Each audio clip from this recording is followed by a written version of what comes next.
We're live.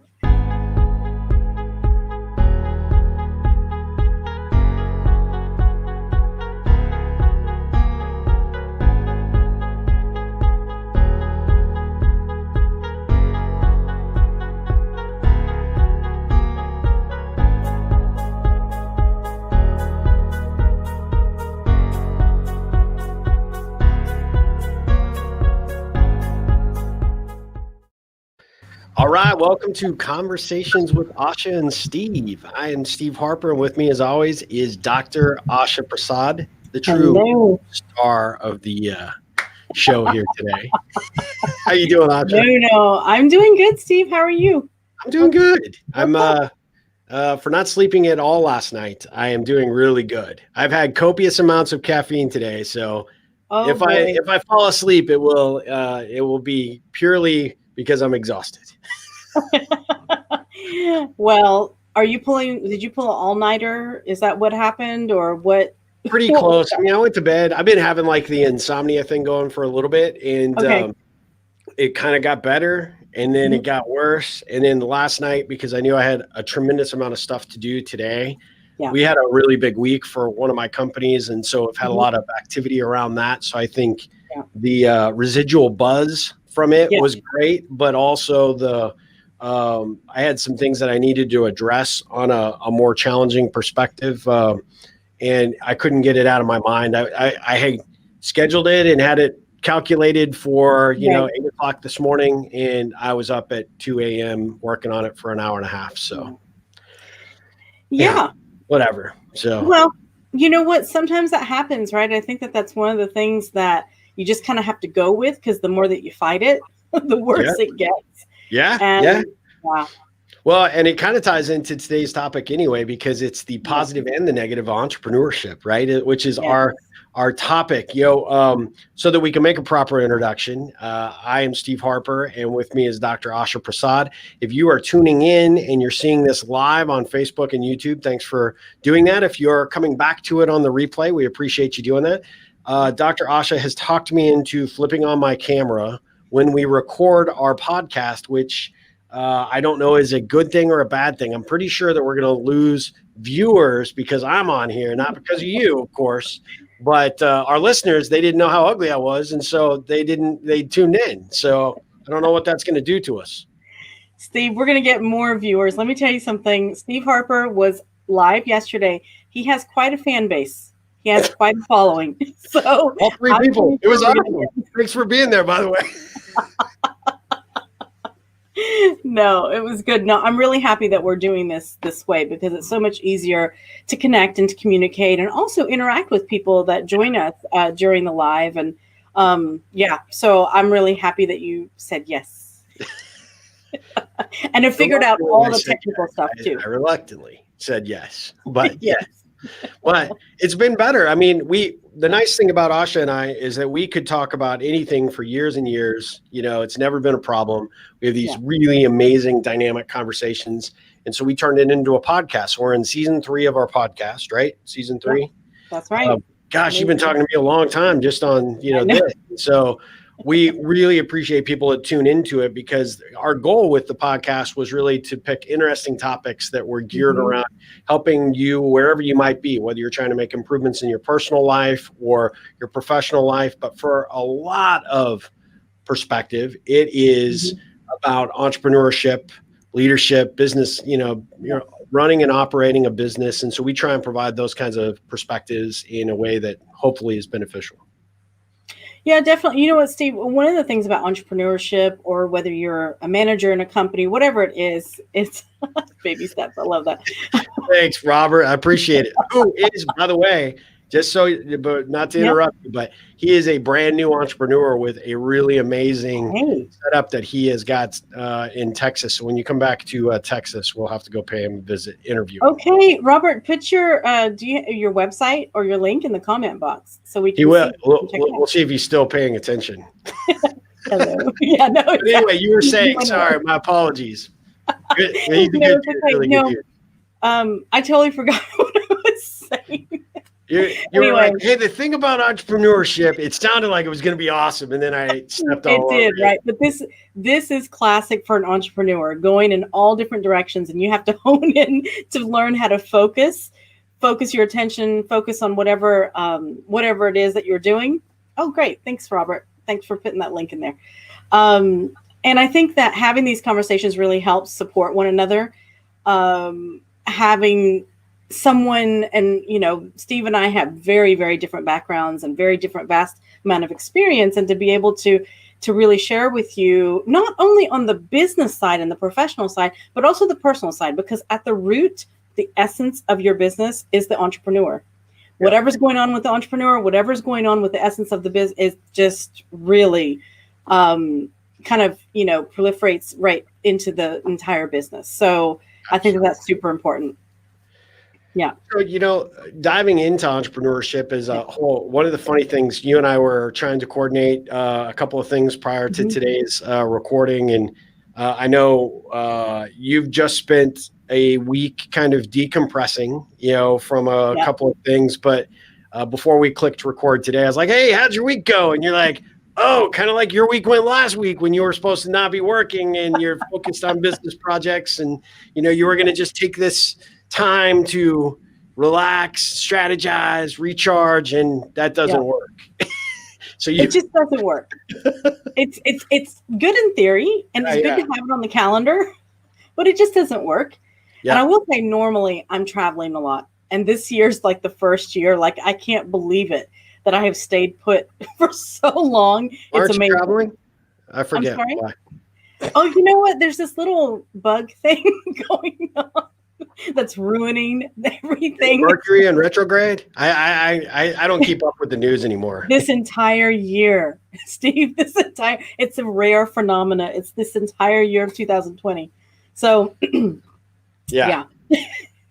You're normally traveling, and because for those that are joining us for the first time, Dr. Asha is in the Netherlands. Yes. So theoretically, she's 8 hours in the future. So if you want to see how stuff unfolds and then make some bets here in the real time, she's the person to talk to. But over there, typically in the summer, the businesses kind of slow down a bit. They take more extended holidays, and all that stuff has really been waylaid because of the virus.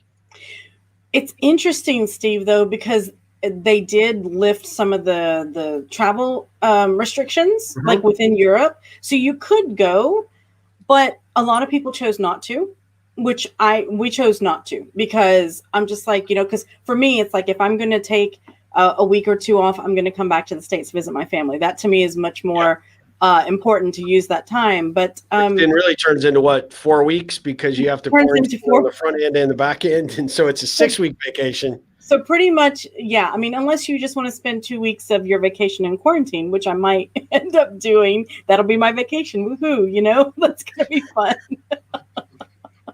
Netflix helps you do that, but I mean, your patients and your clients may not necessarily benefit. No, exactly. So, but it's been interesting because, with that whole mindset, so you've got your mindset of like, okay, I need to be taking time off, but then there's a part of you, it's like, well, the business still goes forward, and how do you shut off, really?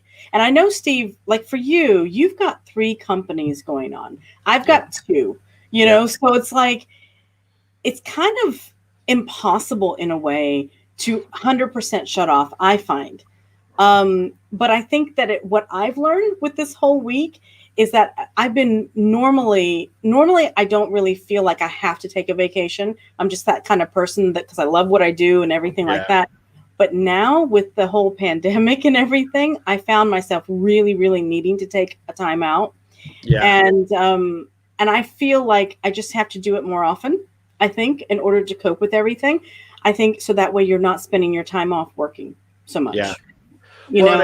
I think actually even with COVID, in the situation that has placed a lot of us on or under is now the workday just is one continual extension of our regular day, because we don't have a lot to do otherwise. Now, it's different for different parts of the country, different parts of the world. Obviously, there's different easements of the restrictions. Some are having bigger challenges, less liberties to do things. Others are starting to get back to a little bit more somewhat normal life. But for the most part, I think a lot of us, especially business owners, we didn't have the distractions of, our normal social lives, and so a lot of us, and I've seen this and experienced this with a couple of my coaching clients, is there's a huge amount of burnout at this stage. Not because we're just like sick of COVID, because that goes without saying. We are absolutely sick of it, want to get rid of it, no doubt. But it's the fact that in absence of our regular normal lives, we put more of our emphasis on our businesses because a lot of us had to in order to survive, right? But now we spent so much time, so much effort in that process that now we're really feeling burned out as individuals. That is so true. That's such a good point. Because I would say that's probably what I was kind of feeling just a couple weeks ago. I was like, oh my God. Oh yeah, when I talked to you before, I definitely think you were exhibiting. I mean, I play a doctor on TV and on Facebook Live, but other than that, I really am not a professional in that capacity. I'm not as good as you, but I could even tell that, oh my God, Asha needs a break. Yeah, it's like, chill out. You need to really, because, but you know what? But I think that's one of the things that when you choose to become an entrepreneur, and we all have different reasons why, and we'll get into that in just a moment, Steve, but whatever your why is, keeping that in focus of what your why is and what the ultimate reason is, helps you deal with that, I think, in a much better way, to be able to keep it in balance. Yeah. I would agree. I mean, sometimes my why annoys me, and so it annoys you. Does it change? Does your why change? I actually, that's a really funny point. I do think actually your perspective, depending on where you come into your business, how your business evolves, I do think your why changes to a certain degree, and it becomes kind of sometimes how and why you got into what you're doing at. Maybe 2 years ago, 10 years ago, whenever it might be, dramatically alters based on current life status. I also think with the growth of your enterprise, if you're hiring and firing people and you're struggling with different aspects of how to grow a business beyond just you being the centerpiece of it, I think that also has an impact on the why. And, not that it really does annoy me. It's just, sometimes always feeling like I have to go back to that or some sort of semblance of it to remind myself, hey, why do you get up and do it every day? Right. That's sometimes just the nature of doing that can be a bummer out kind of thing to do. I guess so. I mean, I think though, I agree with you. I think it's normal that happens. Yeah. I think it's about what you can do on a day-to-day basis and that consistency and those habits to just kind of bring yourself back to a state of that kind of centeredness and groundedness. And we've talked about this before with, acts of gratitude or gratitude journal or meditation to kind of figure out to bring yourself back to center. But I agree with you. Sometimes it can get really overwhelming because you're just like, okay, got to get up and do this again. And this is why. So, and sometimes it can get overwhelming, especially whenever you're going through a lot of things. Like whenever you're first starting out, Steve, can you remember when you first started out in your first business? How was that? It sucked. How was that? Yes. Oh man. I think you go, it was funny because I was talking to my wife about this the other day. Like we drove by in Austin, the place that we drove by to get our first computer for the company. And I remember that feeling. I can still, oh my God, we're like adults and we've got like a company credit card and we're going to have a lab or, this desktop that was like a ginormous piece of technology back in the day. And it was like, remember that excitement. And then I remember like 2 weeks after that, I'm like, God, this blows. I mean, this is not good. And I think that's kind of normal because I think if entrepreneurship and being one of those self-starters to go start a company, if it was easy, everybody would do it. Yeah. And I think you have to have a certain attitude and a fortitude in order to make it work. But there were a lot of sucky times because you really are in a lot of instances, and you and I've been in conversation about this before, where you see where you want to go and what you bring to the world. whatever that is, product, service, whatever. Right. And not everybody will, just because you state it, it's not like, Field of Dreams. If you build it, they will come. Jesus, that was so untrue. I'm still the idea is good. putting that in my head because it did not work that way. And then you can lose your enthusiasm pretty quickly. And you and I both have coaching clients that we've worked with that we have seen them at that stage. And you kind of actually need to, I think fortunately we were smart enough to continue down our paths and keep doing it.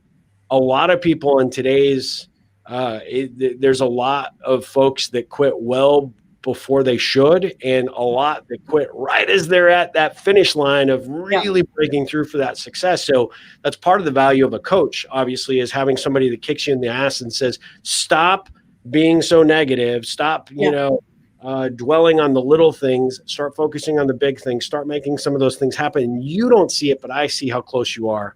I wish I had more of that early in my career because it would have made entrepreneurship, business ownership in general, just easier. But what about you? When you first got in, how did you experience it? Absolutely. I loved the freedom. I loved being able to just like make a decision and just do it, because that is one thing that it frustrated me to know, and working for other people, was that whenever I had an idea, like I just wanted to just start running, just kind of getting to it. And a lot of times there was just like, but no, we don't, we need to think about this, or we need to, whatever it was. And that drove me crazy. So I enjoyed that freedom part. But on the other side, absolutely. I think the whole thing about losing enthusiasm, the hard obstacles, that the things that you need to learn that you don't know, yeah. And then you're faced with it and you're like, oh, that's part of it too. All right, how do I deal with that? What does it do? Yep, absolutely. But I think with that, when I think about working with coaches myself, working with mentors has helped me get over those hurdles a lot easier. I wouldn't say that it would take all the pain away, but it definitely shifted my perspective in such a way that I learned. I actually cultivated the habit of doing that and saying, all right, here's an obstacle, but what is that? I'll figure it out. We'll figure it out. Well, it's kind of funny because you said something that I think really stands out to me, because I recognize now, having been an entrepreneur for as long as I have, I like the flexibility of time. Yeah. Because I must have gone the opposite direction, because I did the same thing. I'm like, oh yeah, I'm going to be my own boss. I'm going to be able to control my own schedule. And the business is everything, right? It never shuts off. And if you're a small enterprise or you're a solopreneur, if you're not working, you're not working, right? And you're not making money. And so I found, for me, when it was the freedom that I thought entrepreneurship might bring to the table, I didn't realize that for quite a while. And I think a lot of people get into business and automatically think, oh my God, that's so great. You don't have a boss, and you don't have, you can make your own hours. You can do that. You're right. I can make my own hours. I mean, maybe I'm working, instead of 8 hours a day, I may be working 16 hours a day. And I always coach and counsel people that are thinking about starting their own business. It is the hardest damn job you're ever going to have in your life. It's the most rewarding, without question, because you are building something that hopefully is sustainable and is creating a legacy of some kind for yourself. But at the end of the day, it is not a picnic. It's not super simple and easy. No, but you know what, Steve? Really, at the bottom line of it is that, like, I would much rather work the 80 hours a week or more for myself than work 35 or 40 for somebody else. Yeah. Oh, absolutely. And that, I think, is difference between someone who is an entrepreneur really at heart and someone that may be like, they may be blindsided by like all this kind of like, kind of the sensationalized picture, the picture perfect of what it takes to be an entrepreneur and how great it is, and how everything is just hunky-dory all the time. You know what I mean? Yeah, absolutely. But I don't know. It's like, yes, it is one of the hardest jobs that you'll do, but it is rewarding. And if you can stick with it, and if you can learn along the way, step by step, what exactly it is that you need to do to kind of really make sure that you have some some basic, like your foundation is strong within yourself. I'm not talking about only in your business, but also within yourself. Then that is really key, because like I was saying before, the entrepreneur is central to the business. Oh yeah. Really, everything goes around that entrepreneur basically. Yep. Yeah. No, Yeah. I mean, that's a valid point. I think also, it's also a really good gut check for somebody that's going into business for themselves. You will learn more about yourself than you ever thought possible. Yes. And that's a good thing in a lot of ways, but It's not fun, Steve. that part is not fun. I will agree. You will see the good and the bad side of yourself in a lot of ways. Hopefully more good than bad. But at the end of the day, kind of like you said, you've got to understand what's inside that drive, that structure that you have, because you have to recognize that you are going to be forced upon to work harder than you've ever worked in your entire life.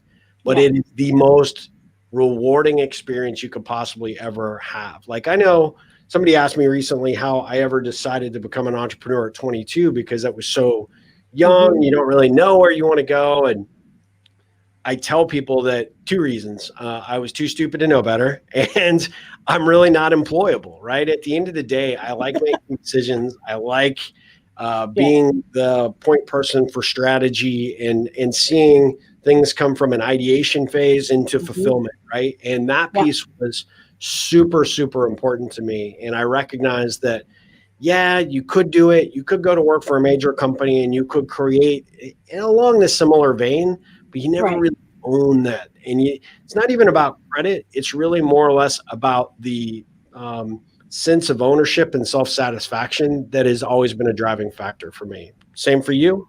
Absolutely. You know what? I mean, it is. The thing I love about it too is the fact that at any given point, you can pivot. You can change. Like because one of the things that I have found, Steve, like as I have changed as an individual, as I have grown as an individual, my ideas, my way of doing business, my way of relating to people has changed greatly. I mean, in a big way. When I look back to how it was 10 years ago, 15 years ago, I'm like, oh my God, I would never do that now. And so it's really good, because as you start to learn, you can shift and you can shape it the way you want to. And I think that is something that it gets me really inspired and excited about, doing the things and creating things, collaborations and innovation and all that stuff. It's very, very exciting from that perspective. Absolutely. Well, for those that are joining us, thank you for joining us. This is Dr. Asha Prasad and myself. I'm Steve Harper. We are actually recording live our podcast. So this will go out on our podcast, which you can find just about anywhere, right? And it's at Apple Podcasts, it's Stitcher, Google Play, Spotify, Podbean, all those things. But part of what we wanted to do is in essence, really push ourselves to be better and do more and push ourselves outside of our comfort zone. Me more so than Dr. Asha, who is a phenomenal person on video. I hate myself on video, and I hate videos. You know that, do this and record it. Give me a break. Like, you're a rock star with your videos and what you do. I aspire to be like 1/10 of your greatness. I promise. But she forced me into this, like flip on the camera and show up on Facebook Live and YouTube. So she makes me do this, but we have these great conversations. And so if you're tuning in to the replay of this video, you'll know the background. If you're listening to the podcast, you'll know why we're having so much fun, but you can't see it. You're only hearing it. And so you'll have to check out our live streams occasionally to tie in those podcast episodes. And if you just happen to cross this live on Facebook or YouTube Live, thanks for being here. Pop in some questions and we'll answer them about being entrepreneurs and what we experienced, or perspectives of the clients that we work with, or organizations that we've done business with that we can see where they were kind of how they evolved along the entrepreneurship journey. So anything that you've got out there, feel free to pop into the questions. Provided I'm doing everything correctly, we should see those questions, which there is a possibility that we won't. And I apologize in advance, and we'll see it later. Yeah, we will see later. We will respond. Well, so let me ask you one question. Switch gears for a second. What is the most disappointing thing about being an entrepreneur? That's a really, gosh, my mind just went all over the place, Steve. I know I could see it, like all of a sudden the cogs are just like, wait, let me count the ways. let me focus. Let me see what I just did one thing. I don't need 50. I just need one. I think one of the most disappointing things, or the hardest things, I would say the most challenging thing that I've had is disappointing other people. And what I mean by that is because that I've had to listen to my own gut feeling, my own, intuition on something, whether it was somebody that I had to let go as an employee, or whether it was a customer that, whatever it was. Yeah. I think that that's been one of the most, disappointing things. It comes with the territory. Yeah. But also in that, I think mastering how to let people go and mastering that in a very respectful, communicative, open way is something I've learned from it. So, but that would be my answer, actually, is that's like the most disappointing thing that I've had to. That's really good. Yeah, no, that's really good. I like that answer very, and I can relate to that on every level. Yeah. I mean, Steve, do you have something else that has been like really disappointing for you as an entrepreneur? Yeah, actually, one that really comes to mind is the fact that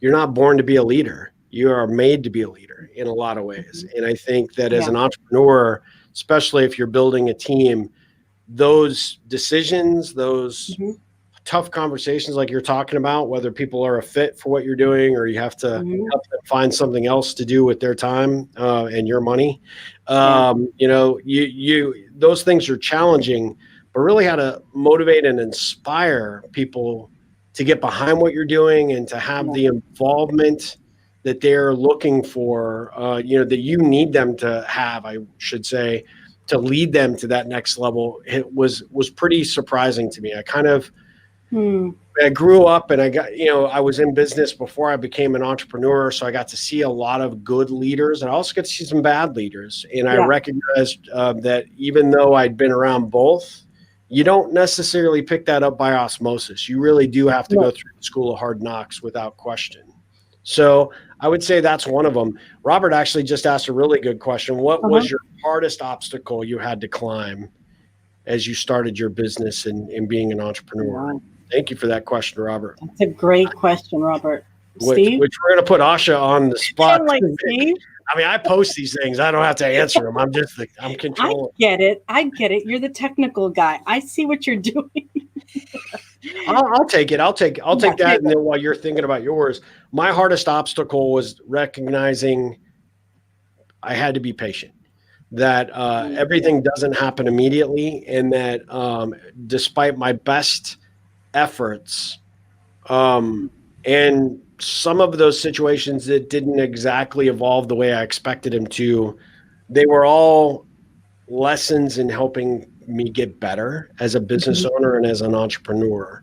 But patience was the biggest obstacle for me, because when I set my mind to it and I want to see something go, if it doesn't happen, I get really frustrated. And I've had to calm that down the older I get, mainly because, I'm older and I don't want to die of a heart attack. So that's important. But, having everything happens in its own time, but it doesn't happen in its own time without the right efforts and the right things happening. You've got to be working the behind the scenes stuff to make it work.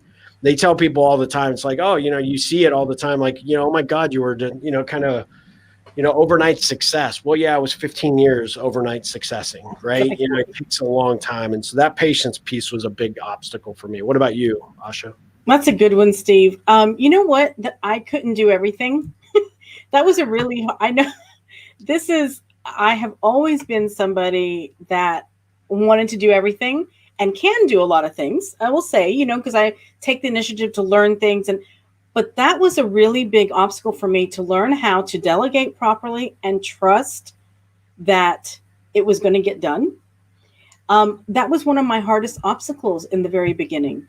And now I have to say I have I'm do pretty well at it. I do Mm-hmm. catch myself sometimes. And usually whenever I catch myself not wanting to delegate something or not able to trust that someone else is going to do something, then I have to question myself. I kind of question myself like, okay, what is it about the situation, or what is it about this interaction with this person that is making me feel a little bit unsure about it? And let's address that. Because more than likely it's something that hasn't been communicated clearly, or something. There's some unclarity with it. But I would say that was my hardest obstacle that I had to get over early on.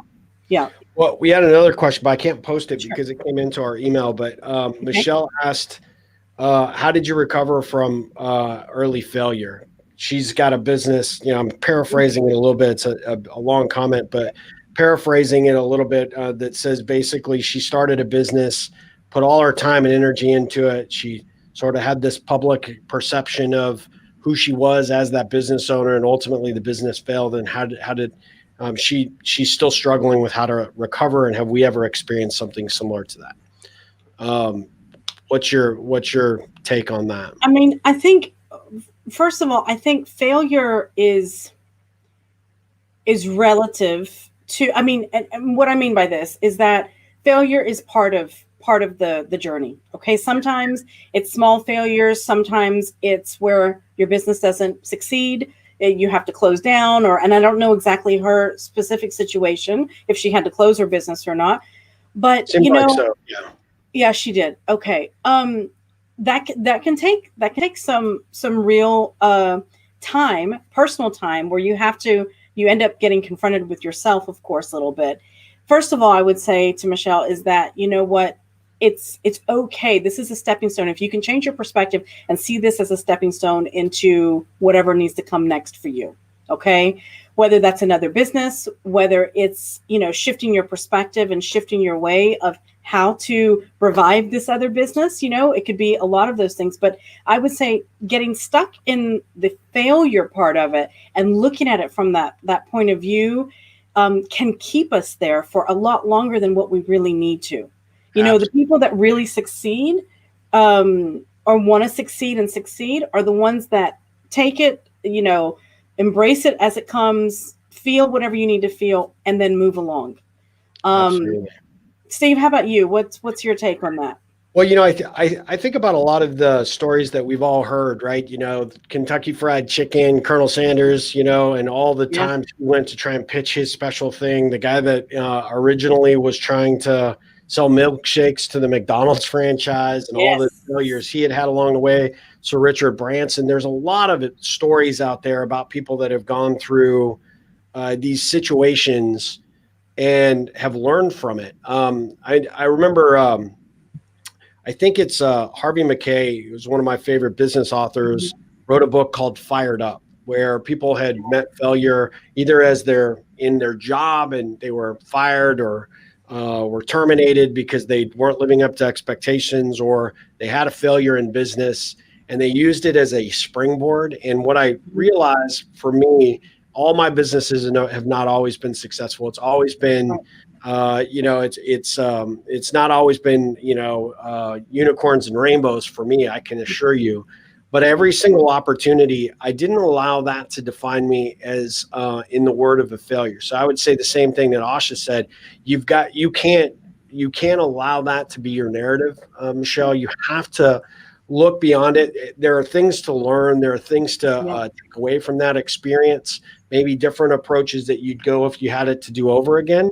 But I always tell my coaching clients, there's a reason that the windshield is so wide and open and the rearview mirror is so small, because you take those experiences and you move beyond them, learn from them, use that experience. But when you allow that situation to control you and to really, in a lot of ways, consume your self-confidence, it pretty much guarantees you will stay stuck in neutral and you will not move beyond it. And you may actually backslide. And that means that your courage is compromised, your confidence is compromised. All of these things that as entrepreneurs you need to have in order to be successful in life and in business will not be available to you.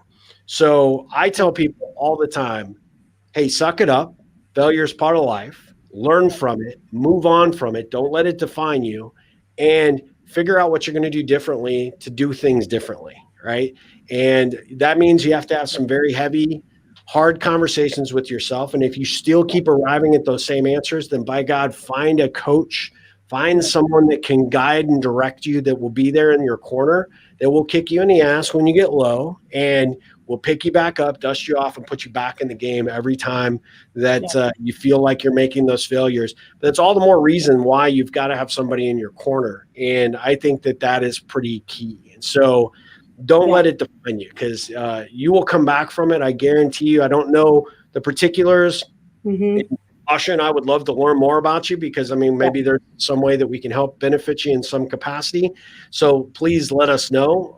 But, don't let that experience cloud your enthusiasm for still owning your own thing. Because if I had allowed that to happen, I wouldn't be where I'm at today. And I'm not saying that I'm a super successful entrepreneur like Dr. Asha is, but, I aspire to be. But I really, if I had allowed that failure to define me, then it would have defined the rest of my life. And, nobody should allow that to happen.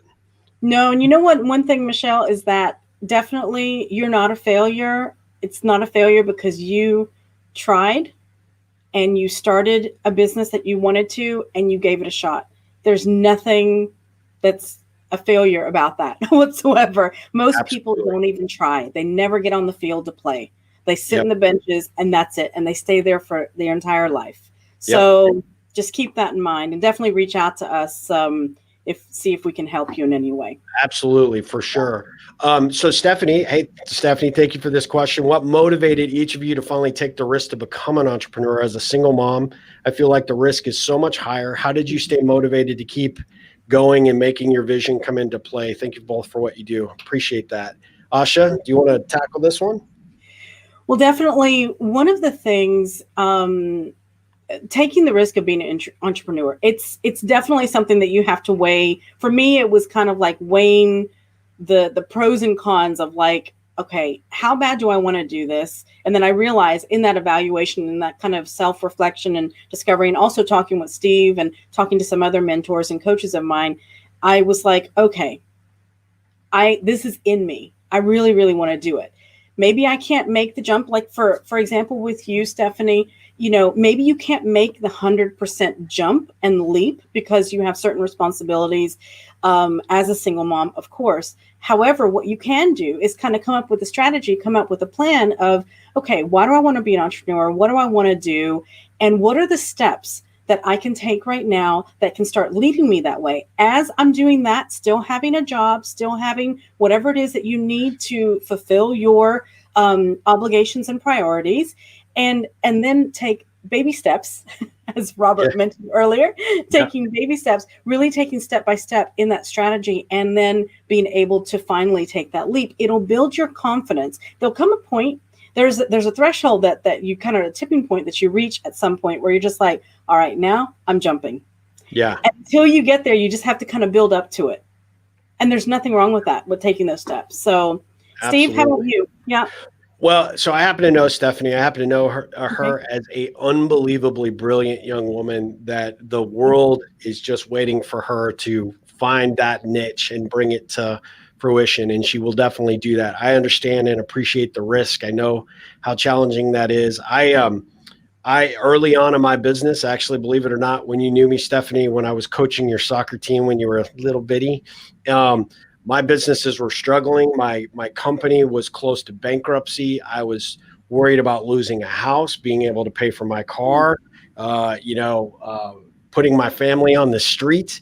And actually that became one of the driving motivators for my success, because I would not allow those things to happen. And so as a single mom, you're right, the risk is much higher, but the reward is much higher as well, because your boys and your family are paying attention and watching what you're doing and seeing the type of person, the type of life that you're creating because of your entrepreneurial drive, that it will be a foregone conclusion that you find the right niche, the right opportunity, you will be successful at it. There is no doubt in my mind.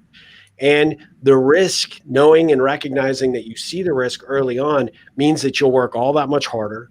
you'll focus and mitigate as much of the downside as you possibly can, which means you don't go off half-cocked in different directions, different businesses. You stay consistent and focused. You know that you're establishing yourself in a relationship to the business that has the propensity or the possibility of being successful.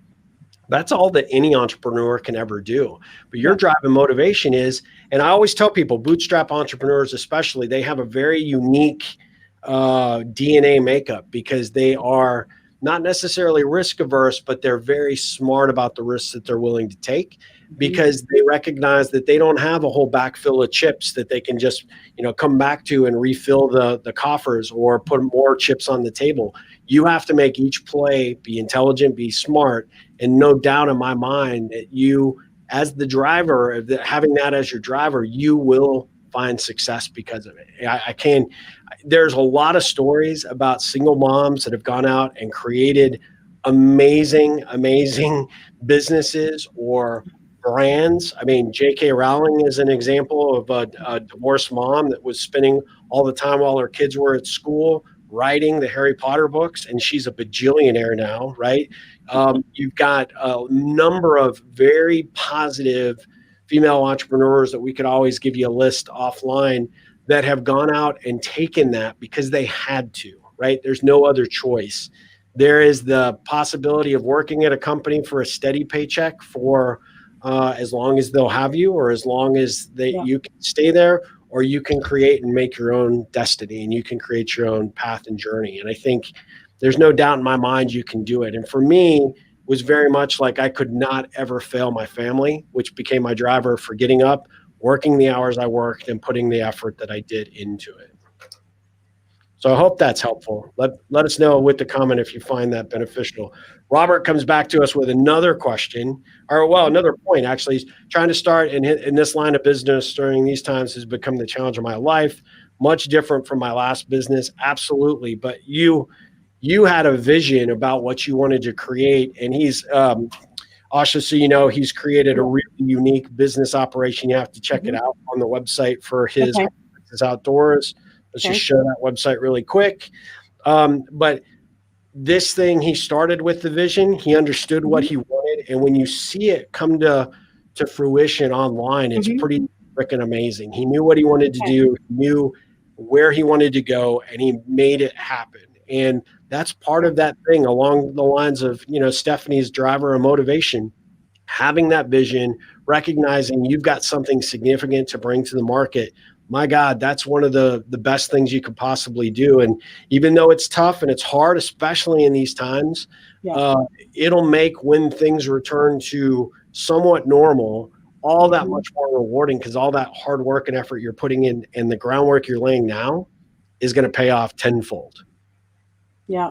No, I definitely, Robert, will check out your website later and kind of look into, I'm curious to see what your business is about. And of course, it can be challenging. One of the things that I've talked about with plenty of clients in this time is that these challenging times actually gives us more creativity and more innovation if we allow it. We just have to get ourselves out of the way. And what I mean by that is that it's going to help us, like what Steve was telling just a few minutes ago, is that when things get back to a somewhat normalcy that we have in our lives again, this creativity and this innovation that we are accessing now is going to help us tenfold, 100-fold for the future as well. So, absolutely.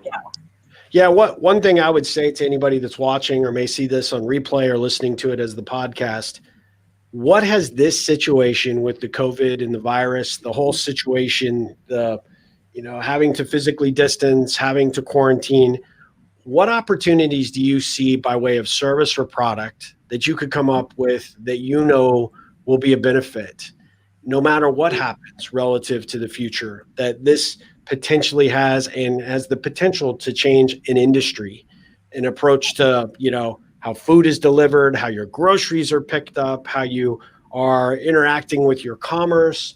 There's a great story about the guy that just created this, contactless door opener and key punch for like the, credit card machines and your ATMs. And the guy he saw an opportunity and was able to execute on it. He knew what the problem was. He knew that it was going to be a growing concern, and he has gone out and he took advantage with a very small amount of savings and created something that he ended up, I think selling, that last I heard, selling to a pretty major conglomerate because it was such a nifty idea. When you're an entrepreneur, you're constantly looking at how to make people's lives easier, or looking at problems that are presented to us in society and saying, how can I fix that? How can I make that better? And that is an opportunity, I think, right now, even if you're still not sure what the business is that you might want to go into from an entrepreneur perspective, it's one of those things that gives you an opportunity to get that entrepreneur mindset starting to gear up. So even if you don't take advantage and go forward with your idea, it's the possibility of those ideas that could lead you to your real business down the road. So I think that's something I think that could be very beneficial. Well said, Steve. So Stephanie just gave us a great comment, fantastic feedback. Thank you so much for that. We really appreciate it. She still calls me coach because, I think she still owes me some laps from soccer practice. We'll have to talk about that offline, Stephanie. But anyway, we really appreciate it. Look, as we begin to wind down, Asha, tell everybody how they can find out about our website, how they can share maybe some conversation topics they'd like us to have in the future. If they found benefit from this, we'd love to hear the comments, love to see what people took away from today. But how do they get in touch with us? How do they see what's up with Conversations with Asha and Steve? Yeah, so the easiest way, you can go to our website, conversationswithashaandsteve.com, or definitely on Facebook, on Instagram as well. They can send us a message. You can contact us pretty much everywhere. And if you want to contact us individually, Steve is everywhere at Ripple On everywhere. And I'm at the Prasad method. So you can reach out to us in every way. One thing I definitely wanted to say was, for those of you that are catching us on the replay, definitely put it in the comment box, just hashtag replay, so we know that you were here. And if you have any questions or anything, we'll come back to it and be able to address that either in the comments or maybe during our next live. So absolutely. Well, and Asha, before we go, let's just let people know how they can find you online. So you I think I just did it. I'm not sure. I'm sorry. I think this is your Twitter, right? This is your Twitter and your Instagram, right? It is. I had to look. I'm like, yes, it is.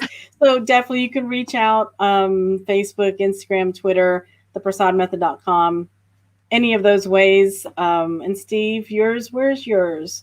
I'm not. I turned mine off. No, there's mine. So I'm at Ripple On in both Instagram and Twitter. And you can check out my website, ripplecentral.com, to check in and see blog posts, different content, training opportunities that we do. Dr. Asha and I both have our own individual podcasts. So it's called the Ripple Effect Podcast with Steve Harper. Asha, and mine is the Prasad Principles. With me. and available, with you. She's awesome. So, you get the awesomeness when we're talking, but when she's just one-on-one with you, it's even more awesome. It's crazy. But you can find that podcast on Apple Podcasts, Spotify, wherever you get your podcasts.